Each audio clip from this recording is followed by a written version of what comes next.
Hello everyone, this is Shruti and welcome to my channel again. In this video, what we are going to study? We are going to study about the interior of the earth. हम क्या पढ़ने वाले इस video में? हम अर्थ के interior के बारे में पढ़ेंगे, ठीक है। थोड़ा सा हम पिछली वीडियोस के बारे में क्विक रिकॉल कर लेते कि हमने पिछली वीडियोस में क्या पढ़ा था। ओवरव्यू ले लेते, ठीक है। तो हमने पिछली वीडियो में पढ़ा था origin and the evolution of the earth, ठीक है कि कैसे अर्थ ओरिजिनेट हुई, कैसे उसका इवोल्यूशन हुआ, ठीक है। ये हम सब हमने पिछली वीडियोस में देख लिया था। इसके साथ साथ हमने मून का फॉर्मेशन भी देख लिया था। फिर हमने क्या देखा था, स्टार का फॉर्मेशन देखा था, प्लैनेट कैसे फॉर्म हुए हमने वो भी देख लिया था, ठीक है।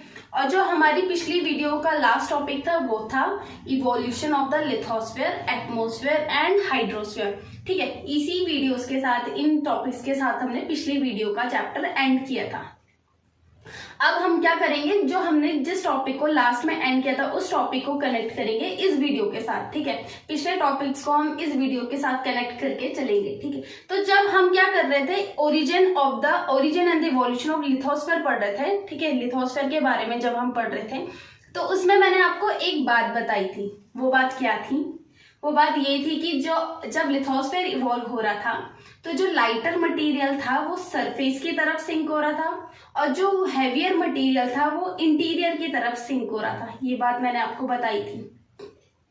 अब सरफेस तो हमने देख लिया कि सरफेस बन गया था, ठीक है। हाइड्रोस्फीयर, एटमॉस्फेयर भी हमने देख लिया था, पूरा लिथोस्फीयर, ठीक है, अर्थ के बारे में देख लिया था।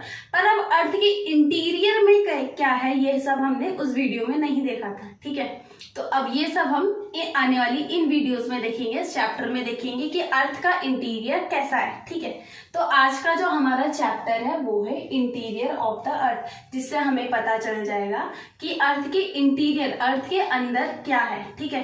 क्या चीज से अर्थ का इंटीरियर बना है, ठीक है। ऐसी कौन कौन सी चीजें, टेम्परेचर कैसा है अर्थ के इंटीरियर में, तो बहुत अच्छे से समझ में आने वाला है आपको, ठीक है, ये टॉपिक। तो अर्थ के इंटीरियर को जानने के लिए हमारे पास कुछ सोर्सेस होते हैं। उसमें से कुछ सोर्स होते हैं डायरेक्ट सोर्स, कुछ सोर्स होते हैं इनडायरेक्ट सोर्स, ठीक है। अब पहले मैं आपको ये क्लियर कर देती हूँ कि डायरेक्ट सोर्स क्या होते हैं और इनडायरेक्ट सोर्स क्या होते हैं। तो जो डायरेक्ट सोर्स होते हैं वो क्या बताते हैं, हमें किसी भी चीज के बारे में डायरेक्टली पता चल जाता है। जब हमें कोई भी चीज डायरेक्टली पता चल जाती है किसी चीज के बारे में, तो हम उसको क्या किस में रख देते हैं, डायरेक्ट सोर्स में रख देते हैं, ठीक है। अब इनडायरेक्ट सोर्स क्या होता है, जब हमें कोई चीज इनडायरेक्टली पता चल जाए, ठीक है, जस्ट अपोजिट उसका, जब हमें कोई चीज इनडायरेक्टली तरीके से पता चले तो हम उसको इनडायरेक्ट सोर्स में रखते हैं, ठीक है। तो आज हम इस वीडियो में सिर्फ डायरेक्ट सोर्स को कवर करेंगे कि अर्थ के इंटीरियर के बारे में डायरेक्ट सोर्स क्या है, जिसके बारे में हमें अर्थ के इंटीरियर के बारे में पता चला। तो डायरेक्ट सोर्स में सबसे पहला सोर्स होता है वो है सरफेस रॉक, ठीक है, यानी कि सरफेस की रॉक। सरफेस की रॉक हमें बताती है कि अंदर नीचे का मटेरियल कैसा है, ठीक है। जैसे कि ये माना ये सरफेस की रॉक है,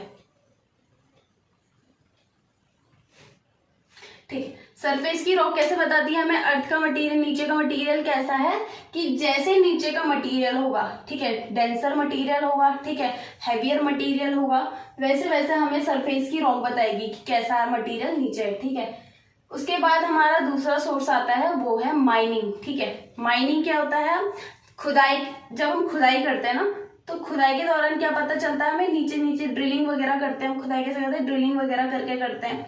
तो ड्रिलिंग से क्या पता चलता है हमें कई बार कि नीचे जैसा जैसा हम नीचे जाते हैं वैसे वैसे क्या होता है, टेम्परेचर बढ़ता रहता है।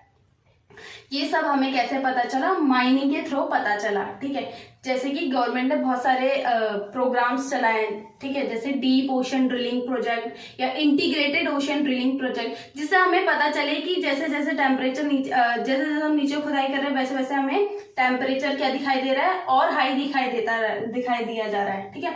तो वो सब हम किस में रखेंगे, माइनिंग में, ठीक है। जैसे गोल्ड माइन है साउथ अफ्रीका की, तो साउथ अफ्रीका की गोल्ड माइनिंग में क्या पता चलता है हमें कि जैसे जैसा हम, वो कितने किलोमीटर डीप है, ये 3 से 4 किलोमीटर अराउंड, इतनी डीप होगी वो, ठीक है। साउथ अफ्रीका की जो गोल्ड माइन है वो 3 to 4 किलोमीटर डीप है। और वो भी हमें यही बताती है कि जो अर्थ का इंटीरियर है वो क्या है, काफी उसमें जो टेम्परेचर है काफी इंक्रीज होता जाता है जैसे जैसे हम ड्रिलिंग माइनिंग वगैरह करते हैं, ठीक है। तो माइनिंग हमें टेम्परेचर के बारे में बताता है और सोर्सेज भी बताता है, ठीक है, कि नीचे क्या क्या। जो लास्ट डायरेक्ट सोर्स है वो है वोल्केनिक इरप्शन, ठीक है। वोल्केनिक इरप्शन कैसे, अब देखो ये हो गया वोल्केनो, ठीक है, ऐसे ही बनता है। वोल्केनो के अंदर क्या रहता है, मैग्मा रहता है, ठीक है। जो लिक्विड फ्लूइड आता है ना ब्रह्म करके बाहर, तो वो क्या रहता है, मैग्मा रहता है। और जब वो बाहर निकल जाता है वो मैग्मा, उसे हम बोलते हैं लावा, ठीक है। यहाँ पे क्या रहता है, वो मैग्मा। और जब वो बाहर निकल आ जाता है, सरफेस में निकल आता है, तो हम उसे बोलते हैं लावा, ठीक है। तो जो लावा होता है वो हमें कैसे बताता है अर्थ के इंटीरियर के बारे में। तो जब लावा होता है उसको क्या करते हैं हम, लेबोरेटरी एनालिसिस करते हैं, लैब में ले जाके उसको देखते हैं। तो लैब में जब हम उसे ले जाते हैं तो हमें पता चल जाता है कि अर्थ का इंटीरियर कैसा है, क्योंकि लावा के साथ बहुत सारी चीजें भी बाहर निकलती है। वोल्केनो के बारे में भी हम आने वाले चैप्टर में पढ़ेंगे, ठीक है। ये सब ओवरव्यू है, इनडायरेक्ट डायरेक्ट सोर्स है अर्थ के इंटीरियर के बारे में जानना, ठीक है। अभी हम आगे जाके इनको बहुत ब्रीफ तरीके से पढ़ने वाले हैं। तो ये 3 है डायरेक्ट सोर्स। सबसे पहले सरफेस रॉक देखा हमने, फिर माइनिंग देखी, फिर हमने वोल्केनिक इरप्शन देखा, ठीक है। बस इतना ही है आज की वीडियो में। अगर आपको वीडियो पसंद आई होगी तो लाइक शेयर एंड सब्सक्राइब जरूर कर देना। Thank you so much.